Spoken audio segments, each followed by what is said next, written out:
तो सबसे पहले आप लोग मेरा कंडीशन देख लीजिए।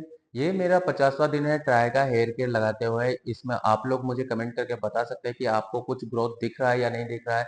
मेरे से पूछे तो मेरे को अपने स्किन में ब्लैक ब्लैक दिख रहा है, जो कि मेरे को लग रहा है कि हाँ मेरे बेबी रूट्स ग्रो हो रहे हैं या फिर मेरे स्कल भर रहा है। तो आप लोग देख लीजिए, ये अभी फिलहाल का कंडीशन है। अभी जो मैं ट्राई का प्रोडक्ट लगा रहा हूँ इसमें साफ साफ ये है कि जहाँ पे मेरे रूट्स है या फिर बेबी हेयर है वहां पे डेवलप तो हो जाएगा हेयर, लेकिन जहाँ पे जैसे कि ये मेरा फ्रंटल है, यहाँ पे कुछ नहीं है, मतलब कि एकदम चिकना है, सपाट है, यहाँ पे बेबी हेयर भी नहीं है, ना ही रूट्स अवेलेबल है।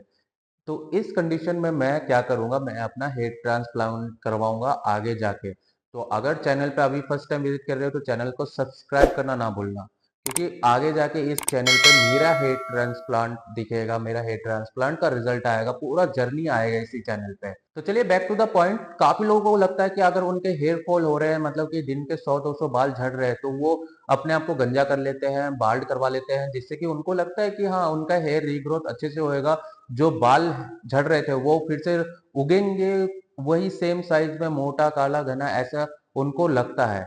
तो मैं बता दूं कि अगर आपका हेयर फॉल हो रहा है तो ये एक शेडिंग फेस है। अगर आप लोगों को नहीं पता है कि हेयर का एक सर्कल होता है, जैसे कि सबसे पहले आता है एनाजन फेस, फिर आता है कैटाजन फेस, फिर टेलोजन फेस, और फिर आता है अर्ली एनाजन फेस।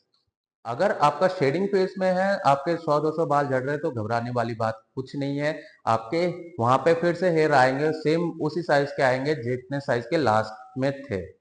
अब बात आती है कि अगर आप लोगों का जेनेटिक्स कारण के कारण, ठीक है, हेयर फॉल हो रहा है, तो आप गंजे हो जाइए या फिर कुछ लगा लीजिए, तो उसमें मतलब हेयर रीग्रोथ नहीं होगा।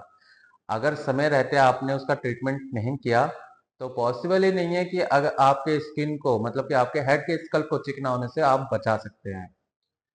अब जो जेनेटिक्स होता है बेसिकली क्या होता है कि आपके हेयर रूट्स जो है, मतलब फॉलिकल्स को जो ब्लड फ्लो के थ्रू जो न्यूट्रिशन चाहिए होता है वो नहीं मिलता है, वहां पे डीएसटी इकट्ठा हो जाता है, और डीएसटी आपके जो बालों को, जो फॉलिकल्स को, जो हेयर रीग्रोथ में मदद करता है, जो प्रोटीन न्यूट्रिशन, वो पहुंचने नहीं देता, जिससे कि आपके हेयर फॉल हो जाता है। और दोबारा अगर वहां पे हेयर ग्रोथ भी होता है तो पहले के मुकाबले बहुत ही हल्का, ठीक है, पतला बाल आते हैं।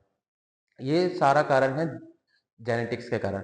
अगर आप जेनेटिक्स से बाल्ड हो रहे हो, मतलब आपके बाल झड़ रहे हैं, तो उस टाइम पे अगर आप सोचते हो कि आप गंजा हो जाओगे तो आपके हेयर रीग्रोथ पहले से हो जाएगा, ऐसा नहीं है। वहां पे जो प्रोटीन न्यूट्रिशन जो चाहिए वो नहीं मिल रहा है आपके बालों को, ये आपको समझना पड़ेगा। चाहे आप गंजे हो जाओ चाहे ना हो, वो बाल झड़ेंगे ही झड़ेंगे, वो पतले होंगे, क्योंकि आपके फॉलिकल्स श्रिंक हो रहे हैं धीरे धीरे। अब तीसरी बात आते हैं कि उन लोगों का भी हेयर फॉल होता है जो जिनको मतलब कि प्रॉपर न्यूट्रिशन नहीं मिलता।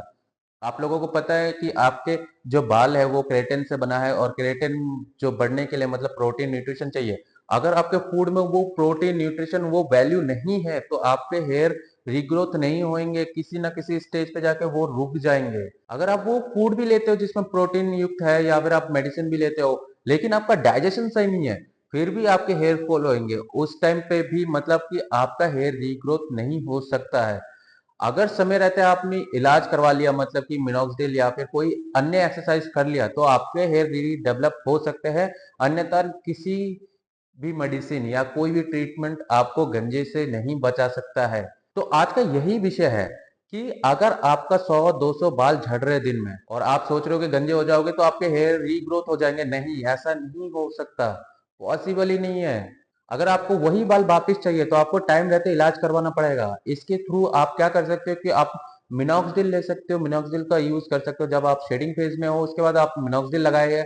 अगर आपको फूड से जो न्यूट्रिशन वैल्यू नहीं मिल रहा, आपको लग रहा है कि नहीं मिल पा रहा है, तो आप बायोटिन का टैबलेट ले सकते हैं। बायोटिन जो आपको केमिस्ट में इजीली अवेलेबल मिल जाता है, वो उसका एक एक टैबलेट रोज लीजिए।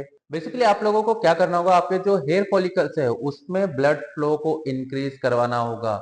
उसके लिए आप मिनोक्सिडिल ट्राई कर सकते हो, आप शीर्षासन कर सकते हो, आप बालायम कर सकते हो।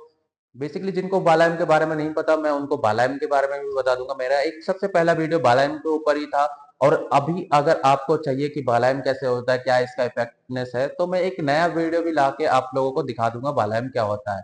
आई होप कि आप लोगों को समझ में आ गया होगा इस वीडियो से कि अगर आपके बाल झड़ रहे हो और आप बाल्डनेस की ओर जा रहे हो, उस कंडीशन में आपने अपने आप को गंजा भी कर लिया, मतलब कि अपने बालों को मुंडवा लिया, तभी वो हेयर रीग्रोथ उस तरह से नहीं आएगा जिस तरह से पहले आ रहा है।